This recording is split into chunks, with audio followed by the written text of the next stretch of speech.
स्वतंत्रता का उद्देश्य और मर्म मानव जीवन के सर्वांगीण विकास, आत्मनिर्णय और सामाजिक कल्याण से जुड़ा है। स्वतंत्रता का मतलब सिर्फ अधिकारों की रक्षा नहीं, बल्कि जीवन के हर क्षेत्र में विकास की संभावना होती है।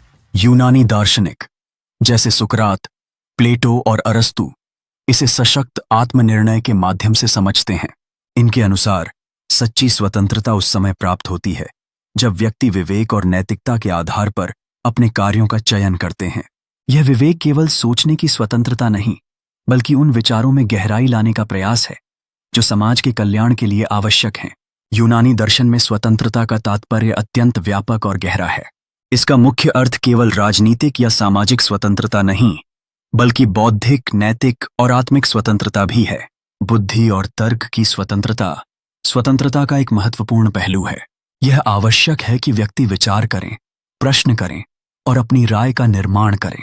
बिना अपने अधिकारों को समझे कोई समाज आगे नहीं बढ़ सकता। इसके बाद नैतिक और आत्मिक स्वतंत्रता का स्थान आता है, जहां व्यक्ति अपने भीतर के अज्ञान और इच्छाओं पर नियंत्रण पाने में सक्षम हो। जब कोई व्यक्ति अपने भीतर के द्वंद्व को समझकर उसे पार करता है, तभी वह वास्तविक स्वतंत्रता का अनुभव करता है। बुद्धि और तर्क की स्वतंत्रता व्यक्ति को स्वतंत्र रूप से सोचने, प्रश्न करने और अपनी राय बनाने की आजादी होना चाहिए। नैतिक और आत्मिक स्वतंत्रता सच्ची स्वतंत्रता तब मिलती है जब व्यक्ति अपने भीतर के अज्ञान और इच्छाओं पर नियंत्रण पा लेता है और स्व अर्जित ज्ञान के आधार पर स्वतंत्र रूप से स्वयं निर्णय लेने में सक्षम हो जाता है। सशक्त आत्मनिर्णय प्लेटो और अरस्तु जैसे विचारकों के अनुसार स्वतंत्रता वही है जिसमें व्यक्ति विवेक और नैतिकता के आधार पर अपने कर्मों का चयन करता है, न कि सिर्फ इच्छाओं और प्रवृत्तियों के अधीन चलता है। वह किसी परंपरा, रीति रिवाज या रूढ़िबद्ध अवधारणाओं से स्वतंत्र होकर निर्णय लेने में सक्षम हो जाता है। आत्मसंयम स्टोइक विचारधारा के दार्शनिकों के अनुसार बाहरी परिस्थितियों या बाधाओं की परवाह किए बिना अपने भावनाओं व प्रतिक्रियाओं पर नियंत्रण रखना ही वास्तविक स्वतंत्रता है। प्राचीन ग्रीक दार्शनिकों ने स्वतंत्रता की अवधारणा को कई दृष्टिकोणों से प्रस्तुत किया है, जैसे प्रारंभिक यूनानी दार्शनिक जैसे थेल्स, हेराक्लिटस, डेमोक्राइट्स ने स्वतंत्रता को प्रकृति के नियमों और कारणों से समझा।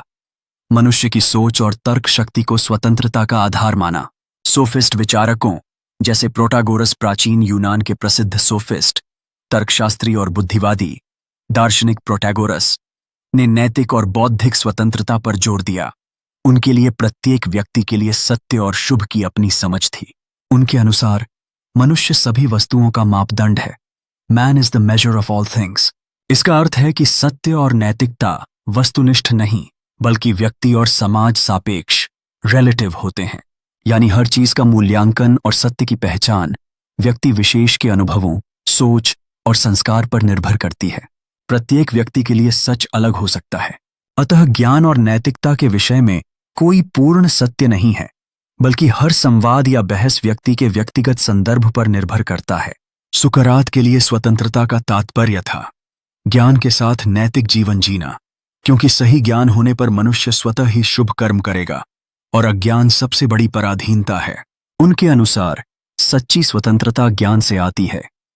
सुकरात मानते थे कि जब तक व्यक्ति अज्ञान, इग्नोरेंस में है, वह अपनी इच्छाओं, भय और बाहरी प्रलोभनों का दास है। लेकिन जैसे ही वह सच्चे ज्ञान और सद्गुण को समझता है, वह अपनी इच्छाओं पर नियंत्रण पा लेता है और स्वेच्छा से नैतिक जीवन जीता है। सुकरात के अनुसार सही ज्ञान हमें सही, शुभ कार्य करने के लिए प्रेरित करता है और वही मनुष्यता की स्वतंत्रता है। यानी जो जानता है कि क्या अच्छा है, वह स्वेच्छा से वही करेगा। इसलिए बुरा कार्य केवल अज्ञान के कारण होता है। प्लेटो ने आदर्श राज्य की अवधारणा में स्वतंत्रता को न्याय और सद्गुण से जोड़ा, जहां आत्मा के 3 हिस्सों में संतुलन हो। प्लेटो ने माना कि प्रत्येक व्यक्ति की आत्मा में 3 तत्व होते हैं: बौद्धिक, तर्क शक्ति, साहस, इच्छा शक्ति और इच्छात्मक।